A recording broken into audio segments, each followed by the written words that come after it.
You leave Jack Burton alone. We owe him our lives. Victor Wong, well ahead of the Leave Britney Alone guy by 20 years. May he rest in peace. Victor Wong, not the Leave Britney Alone guy. At least I don't think he's dead, but nevertheless, I'm John Renton with the Retro Review. Big Trouble in Little China for 1986, directed by John Carpenter, who's done a lot of movies. Some great, some good, some were Ghosts of Mars. This is my favorite of the movies he did. Halloween. Okay, yeah, I'm not going to do all that. Synth music all around this goddamn movie and a lot of insanity. Kurt Russell, Kim Cattrall, when Kim Cattrall certainly was a looker. Actually, she still looks pretty goddamn good, all things considered. And a lot of people that you may recognize when you check out the IMDb page on Big Trouble in Little China. And let's be perfectly honest, this movie is bonkers, it's stupid, and I loved every goddamn second of it. It was a lot of fun. If you haven't seen Big Trouble in Little China, Retro Reviews contain spoilers, so there you go. Here's the basic rundown. Well, it was written by 3 people. There was an adaptation from W.D. Richter, on the Richter scale, shall we say. David Z. Weinstein, that I hope wasn't related to any of the other Weinsteins. And Gary Goldman, who did Total Recall, and he's done other stuff as well. So, yeah, you have Kurt Russell as Jack Burton, who's a truck driver. And he comes to Chinatown. He has a friend, Wang Chi. Trying to be mature here, not going to succeed. Dennis Dunn, you may recognize him. And basically, they just make some bets. And then it turns out, that, just for fun, chop a bottle with the edge of the sword. Oh no, that won't work. It's more of a meat cleaver, but I digress. And Wang is very, very excited because a childhood friend, Meow, is coming to America, not the Eddie Murphy movie, even though it's in the same decade, and he's going to marry her. She's got green eyes, and she's beautiful, and then they're at the airport, and Kim Cattrall shows up, and honestly, Kurt Russell's attention is immediately drawn to her. If you see Kim Cattrall back in the 1980s, you can understand why. Nevertheless, after a chance meeting with her, he runs into a bunch of warring factions, a bunch of warring people in Chinatown. And then we get sorcery and lightning and Victor Wong in this, who plays Egg Shen. By the way, in case that name rings a bell but you can't quite place it, remember the Asian guy that got eaten in Tremors? Yeah, him. It's him. He then ended up in the same Earth as the Graboids a number of years later. But James Hong is in this, who was in Everything Everywhere All at Once, has been in a lot of shit. He was also in something the Cinematic Titanic, aka MST3K fans may remember, East Meets Watts, aka Dynamite Brothers. Why so trouble, my brothers? Because you used to sit on my head and make lo mein farts, and that's a deep cut for everybody. Yeah, James Hong is in this. A lot of people are in this. Kate Burton also as Margot. That must have been really confusing. We need Burton on set. Wait, the one playing Burton or the one named Burton? So, yeah, it's just insanity with a lot of really, really cool sets, neat effects, that still have aged pretty goddamn well, all things considered, and John Carpenter's panache for pretty much just doing whatever the fuck he wants to do. I'm also convinced that everybody involved in directing or writing or putting this movie together were on copious amounts of drugs that would have put the Von Erichs to shame. So, the $25 million budget is what it had. So, which would be almost 3 times as much in today's money. $71.2 million specifically. $2.7 million opening. Not great, Bob. Not great. $7.7 million in today's money. $11.1 million gross. Again, not great, Bob. $31.6 million in today's money. So, yeah, you can kind of see why this movie didn't get a sequel. In all honesty, the movie is... As far as a narrative, it's not necessarily great. There's not really a narrative. I mean, I'm sure there's a bit of lore that I'm just not catching with ancient Chinese secrets. We need more Calgon. But it's just fun and a blast, and stuff just happens, and characters act weird, and yeah, you get to see Kurt Russell at pretty much the height of his career. Or maybe when he was on the ascent. Really hard to tell. After escaping from New York, he ends up in Chinatown, and all this stuff goes on. So let's talk about the various things that occur in this movie. After, basically we get a little bit of Victor Wong's Egg Shen.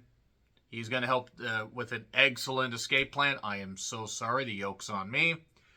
He tells the story about all the stuff that happened, I guess, because we get flashbacks to this. And we then get guys that were inspired by Lord Raiden, which was kind of hilarious. I always laughed at that. That is clearly word claim, or the creators of Mortal Kombat or creator of Mortal Kombat got the idea. You cannot tell me, looking at Raiden in the Mortal Kombat game, that they did not take heaps and heaps and all the inspiration from this movie. It is absolutely insane. I'm sure they've credited that in interviews. I just don't want to seek that shit out. So, Jack just has a whole lot of fun. He's wisecracking. It works because everybody understands their roles. And, yeah, Jack is immediately attracted to Gracie. Once again, Kim Cattrall. Can't blame him one bit. And naturally, Wang is very upset when his woman is kidnapped. Somebody that he loves deeply. And the reason, basically, that she ends up kidnapped, she's a green-eyed Chinese woman. And she's going to help lift the curse of James Hong's David Lo Pan. I quite frankly prefer a high heat, but a low pan is good too. Har har. And yeah, people just act stupid and act weird and act silly, and it's just fun. It is absolutely fun. Have I mentioned how fun it is? So yeah, this is back when you could fight in an airport, by the way. He fights a guy that has some swords. You could bring a sword to an airport back then and everything was fine. I'm not saying that should have always been the case, but people were a lot more low-key. So, yeah, just drive the 18-wheeler that Jack drives because he does trucking, and just drive it down the streets and alleys of San Francisco. It's fine. Go in the back alley. Ram it right up in there. So then there's characters called the Lords of Death because they serve the Master Lo Pan, and it's weird, bizarre. Yeah, what is it? Ching Yang Wang and Wang Kong. Everybody Wang Kong tonight. Wing Kong. Wing Kong, I actually think is what it is. I was feverishly writing my notes, and also some of this stuff is just so silly. And, yeah, we get this, like, fight with guys just fighting in the friggin' alleyway, warring gangs. They just pop up out of nowhere like it's fucking West Side Story with lightning and sticks. And, yeah, Gracie shows up again. She's saved somebody that is close to her at the airport that may or may not have been kidnapped, and we really don't see them again. She's a lawyer because she don't need no man. This is so stupid, but I love it, is what I wrote down at least 5 times on my notes. After seeing all this shit, Kurt Russell says, I'm a reasonable guy, but I've seen some unreasonable things. And yeah, then Egg Shen helps with some exposition. The Lo Pan was cursed back in, well, he was cursed back in 272 BC, and he's trying to get this flesh ritual where he can become whole. He doesn't have to be confined to a wheelchair, and then have this weird floaty thing where he just shoots the lasers out of his eyes. And then everybody just does goofy things. It was something of the Chang Dai, a 2,000-year-old something demon or ritual or something. Again, the movie is kind of light on plot, and then when it tries to throw stuff at you, you're like, why are you doing this? Just give me an excuse to, like, watch people die. So there's a point where everybody gets captured. Kurt Russell has to get some people together to free everybody. Kim Cattrall was hogtied. I'm sure that's not the first time, especially in a jail cell. Moving on. And then at one point, Kurt Russell says to his friend Wang, Wang, haul ass. And I reacted to that with the good taste and maturity that everybody has come to expect from me. Then they escape, but Kim Cattrall is still there because she was captured by some weird cave Bigfoot creature thing. You know, the more I look at these sets and the more I look at the tone, it reminds me a bit of the Goonies. Should I retro review the Goonies? Let me know in the comments, please. So, Lo Pan decides, I'm going to marry both. I'm going to sacrifice one, I'm going to marry the other, and then I will ascend and do all this weird stuff. And then the 3 lightning god guys do tricks and everything for this ritual. There's this burning blade and this hard thing that they have to break or touch or whatever. It's just a light.